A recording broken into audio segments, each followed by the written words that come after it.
Le Magicien d'Oz, chapitre 9. La reine des mulots.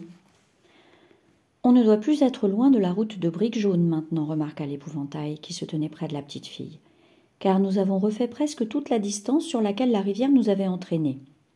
Le bûcheron en fer blanc allait répondre quand il entendit un grognement sourd, et en tournant la tête, qui fonctionnait parfaitement sur des charnières, il vit arriver vers eux un étrange animal qui bondissait dans l'herbe.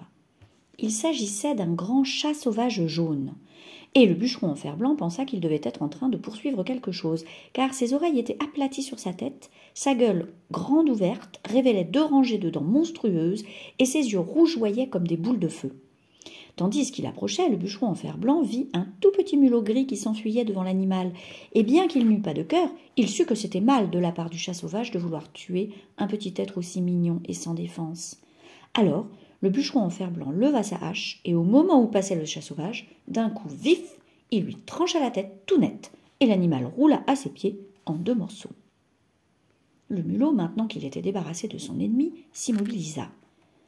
Et s'approchant lentement du bûcheron en fer blanc, il lui dit en couinant d'une petite voix « Oh, merci, merci beaucoup de m'avoir sauvé la vie !»« N'en parlons plus, je vous prie, répliqua le bûcheron en fer blanc. Je n'ai pas de cœur, vous savez, alors je m'efforce d'aider ceux qui peuvent avoir besoin d'un ami, même si ce ne sont que des souris. »« Que des souris ?» répéta la petite bête d'un ton indigné. « Mais je suis une reine, la reine des mulots. »« Oh, vraiment ?» s'exclama le bûcheron en fer blanc en faisant une révérence. « Ainsi, non seulement vous avez été courageux, mais vous avez accompli un haut fait en me sauvant, » ajouta la reine. À cet instant, plusieurs mulots passèrent en courant aussi vite que leurs petites pattes pouvaient les porter, et en voyant leur reine, ils s'écrièrent « Oh, votre majesté, nous pensions que vous alliez être tuée. Comment avez-vous fait pour échapper au grand chat sauvage ?» Et ils s'inclinèrent tous si bas devant la petite reine que leur tête touchait presque le sol. « Ce drôle de bonhomme en fer blanc m'a sauvé la vie en tuant le chat sauvage, » expliqua la reine. « Désormais, vous devrez tous le servir et obéir à sa moindre volonté. »« Nous le ferons, » assurèrent les mulots dans un chœur de voix aiguë. Puis ils s'enfuirent en trottinant dans tous les sens, car Toto venait de se réveiller, et à la vue de tous ces mulots autour de lui, il poussa un aboiement de joie et bondit au milieu du petit groupe. Toto avait toujours adoré poursuivre les souris quand il vivait au Kansas, et il ne voyait pas quel mal il pouvait y avoir à cela. Mais le bûcheron en fer blanc prit le chien dans ses bras, et le tenant bien serré contre lui, il rappela les mulots. « Revenez, revenez, Toto ne vous fera pas de mal. » À ces mots, la reine des mulots sortit la tête de sa touffe d'herbe et demanda d'une voix craintive. « Êtes-vous sûr qu'il ne nous mordra pas ?»« Je ne le laisserai pas faire, » dit le bûcheron en fer blanc. « Vous n'avez donc rien à craindre. » Un par un, les mulots revinrent en rampant, et Toto cessa d'aboyer, bien qu'il essayât de s'enfuir des bras du bûcheron en fer blanc, et il l'aurait certainement mordu s'il n'avait pas su qu'il était en fer blanc. Enfin, un gros mulot prit la parole. « Y a-t-il quelque chose que nous puissions faire, interrogea-t-il, pour vous récompenser d'avoir sauvé la vie de notre reine ?»« Pas que je sache, fit le bûcheron en fer blanc. » Mais l'épouvantail, qui essayait de réfléchir depuis un moment sans y parvenir, puisque sa tête était bourrée de paille, intervint précipitamment. « Oh oui, vous pouvez sauver notre ami le lion poltron, qui dort dans le champ de coquelicots. »« Un lion ?» s'écria la reine. « Mais il nous dévorerait tous. »« Oh non, déclara le bûcheron en fer blanc, ce lion-là est un poltron. »« Vraiment ?» s'étonna la reine. « C'est lui-même qui le dit, rétorqua l'épouvantail, et il ne ferait pas de mal à quelqu'un qui est notre ami. Si vous acceptez de nous aider, je vous promets qu'il vous traitera très gentiment, tous. »« Très bien, fit la reine, nous vous faisons confiance, mais que devons-nous faire ?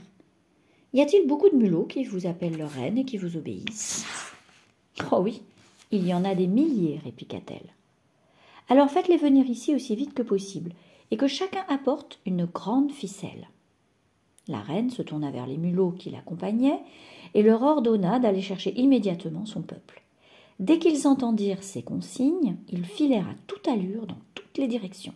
« Maintenant, dit l'épouvantail au bûcheron en fer blanc, vous devez aller abattre ces grands arbres qui poussent au bord de la rivière et construire un chariot pour transporter le lion. » Alors, le bûcheron en fer blanc gagna les arbres et se mit au travail.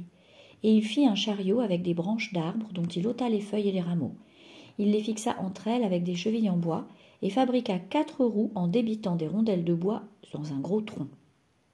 Il travailla tant et si bien que quand les mulots commencèrent à arriver, le chariot était prêt.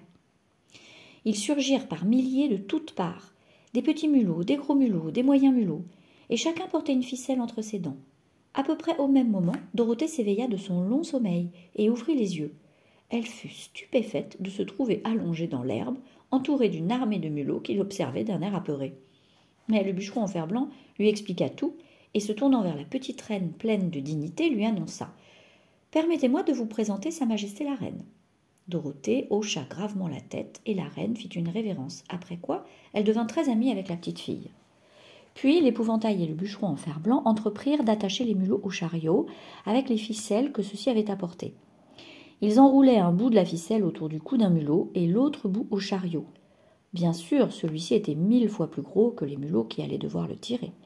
Mais quand tous les mulots furent attelés, ils y parvinrent assez facilement. Même l'épouvantail et le bûcheron en fer blanc purent s'asseoir dessus, et leurs drôles de petits chevaux les emmenèrent sans tarder jusqu'à l'endroit où le lion s'était endormi. Au prix de beaucoup d'efforts, car le lion était très lourd, ils réussirent à le hisser sur le chariot.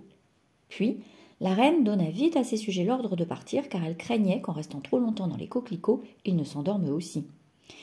Tout d'abord, les petites créatures, malgré leur nombre, eurent beaucoup de mal à ébranler le chariot lourdement chargé. Alors le bûcheron et l'épouvantail le poussèrent par derrière, et les choses allèrent mieux.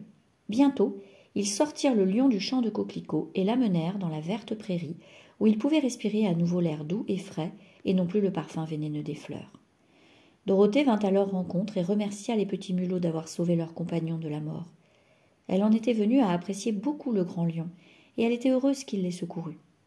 Puis, les mulots furent détachés du chariot et repartirent chez eux en trottinant dans l'herbe. La reine des mulots partit la dernière. « Si vous avez un jour besoin de nous, dit-elle, venez dans la prairie et appelez-nous. Nous vous entendrons et nous viendrons à votre aide. Au revoir !» « Au revoir, dirent-ils, et la reine partit en courant, tandis que Dorothée serrait Toto bien fort pour l'empêcher de la poursuivre et de la terroriser. Puis ils s'assirent à côté du lion pour attendre son réveil. L'épouvantail alla cueillir sur un arbre proche quelques fruits qu'il apporta à Dorothée et qu'elle mangea pour son dîner.